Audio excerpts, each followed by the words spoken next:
이야 대단하다 그런 생각이 들었어요. 그래서 내가 보통 칭찬을 잘 안 하는데 김범수 목사님 대단합니다. 그러니까 오늘 처음 칭찬하는 거예요. 박수 한번 치세요. 예. 난 그렇게 할 줄 몰랐어요. 진짜. 굉장히 돈이 많이 드는 일인데, 아주 여러 가지 자본이 없이 잘 하는 걸 보고, 야, 그 참 잘한다. 그런 생각이 들었어요. 특별히 곧 50주년 사가 이제 발간이 되는데, 꽤 많이 돈이 드는 일이거든요. 근데 그것을 잘 조화롭게 해서 능력 있는 그런 사무총장 일을 잘 마치게 된 것을 감사하고요. 오신 교육이 참 은혜스럽다 그런 생각이 듭니다. 오늘 제가 이제 아까 본문을 같이 읽어 주셨는데 오늘 그 본문 가운데 중요한 건 그저 한 가지라고 생각이 됩니다. 별로 짧은 그건데 그리스도의 은혜로 너희를 부르신 이게 오늘 설교의 주안점이에요. 그리스도의 은혜. 사실 처음 예수 믿을 때에는 그리스도의 은혜를 충만히 우리가 감동으로 받지요. 근데 이제 오랫동안 신앙생활하면서 그 은혜가 점점 사라지고 또 많은 경우에 값싼 은혜로 전락하는 그런 일들이 있게 됩니다. 신앙생활 잘하는 사람이 어떤 사람이냐? 그리스도의 은혜를 항상 마음에 풍성하게 지니고 있고 감사하는 사람. 신앙생활 잘하는 사람이라고 볼 수가 있겠습니다. 그리스도의 은혜만 생각하면 눈물이 쏟아지고 마음이 먹먹해지고 너무 감사해서 어찌할 바를 모르는 사람, 이런 사람들이 진정으로 예수를 잘 믿는 사람이라 그렇게 얘기를 해볼 수가 있겠습니다. 오늘 여기 본문에 보니까 그리스도의 은혜로 너희를 부르셨다 그렇게 얘기를 하고 있어요.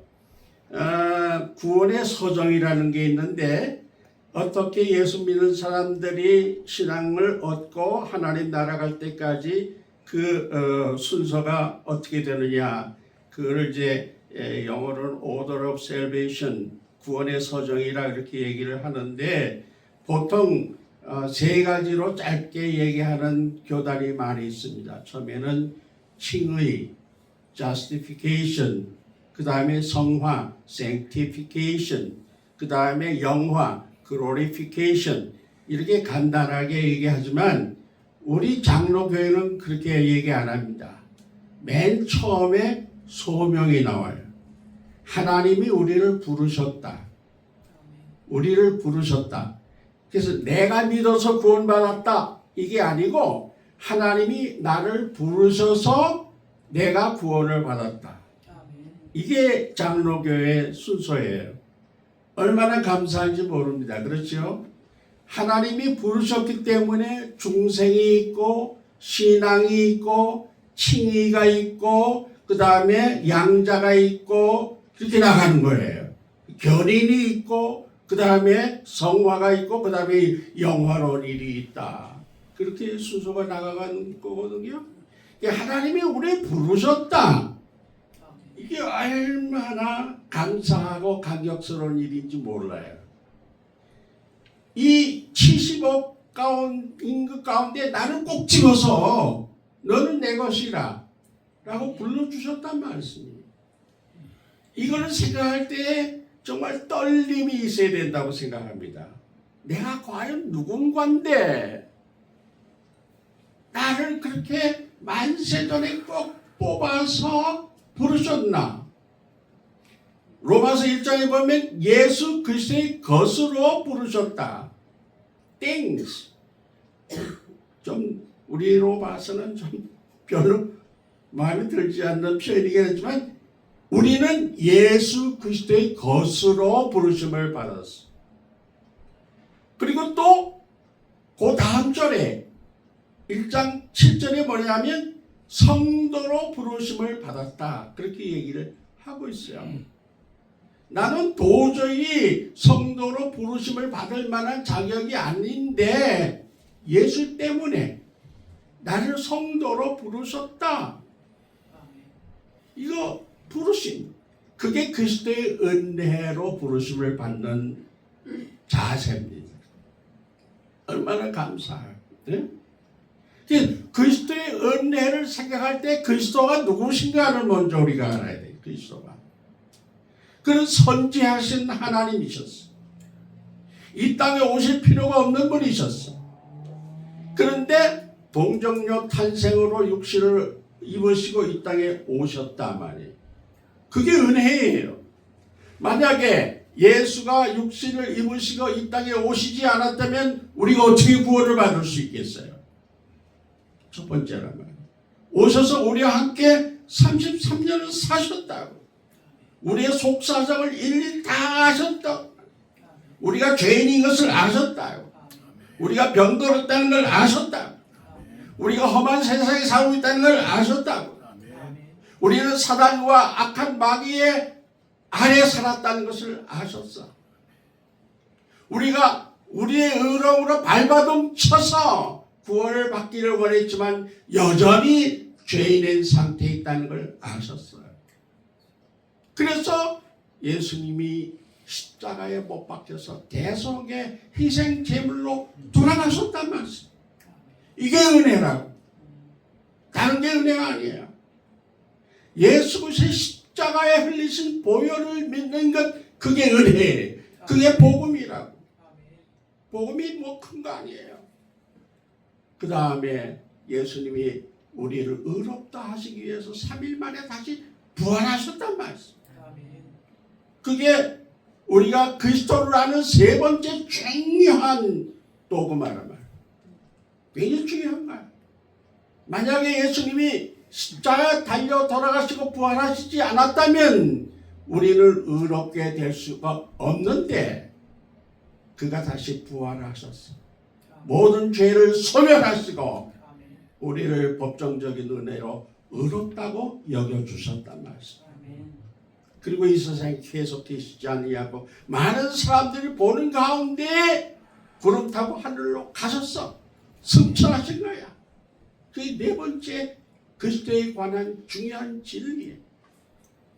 하늘로 가셔서 아무것도 하고 계시지 않은 게 아니라 하나님 영광 우편에 앉아 계셔서 믿는 우리를 위해서 중보하고 계신단 말씀. 이거 생각할 때 얼마나 큰 은혜야. 그리스도의 은혜로 너희를 부르셨다. 이걸 깨달을 때 지금도 살아계셔서 하나님 영광 우편에서 우리를 위해서 중보해 주신단 말씀. 사실 오늘날 교회에서 뭐 중보 기도팀 뭐 이런 말을 많이 쓰는데 중보는 오직 예수님만 할 수 있어요. 하나님께 내가 저를 위해서 피를 흘렸습니다. 내가 두 손 두 발의 못을 박혔습니다. 허리에 창 잘려 성했습니다. 머리에 가시관면류관 서서 피를 흘렸어요. 우리를 위해서 중보해 주시는 분이란 말씀. 지금도 이 순간에도 그리스도의 은혜로 우리를 부르셨다는 건 이런 의미랍니다. 그리고는 계속 거기 계시는 것이 아니라 오신다고 그랬어. 저희로서 산자와 죽은 자를 심판하시기 위해서 다시 오신다는 말씀이에요. 그게 그리스도의 은혜예요. 그 그리스도의 은혜로 우리가 부르심을 받았어요. 그래서 그리스도의 은혜로 부르심을 받은 사람들은 모든 일이 합력하여 선을 이룬다 그랬단 말씀이에요.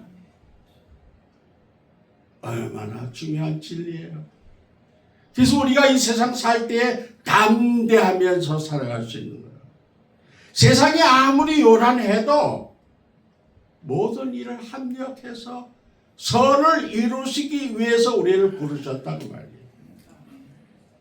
여러분 한 사람 한 사람을 꼭 집어서 이름을 불러서 불러내셨다고 말씀.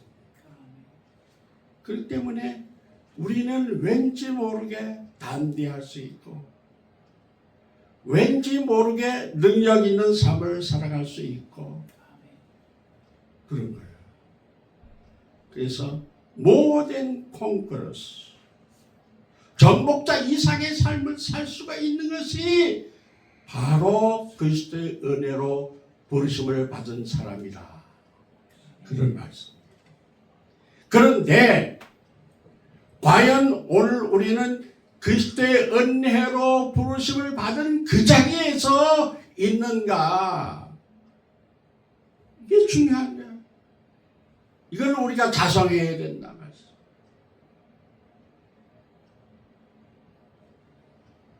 굉장히 중요한 거예요. 한국교회가 그리스도의 은혜로 부르심을 받은 사람들의 모임인가? 참으로 답답할 일이 너무 많아. 이상하다. 사도 바울이 그리스도의 은혜로 부르심을 받은 너희들이 이렇게 빨리 떠날 수 있느냐? 너무 이상해.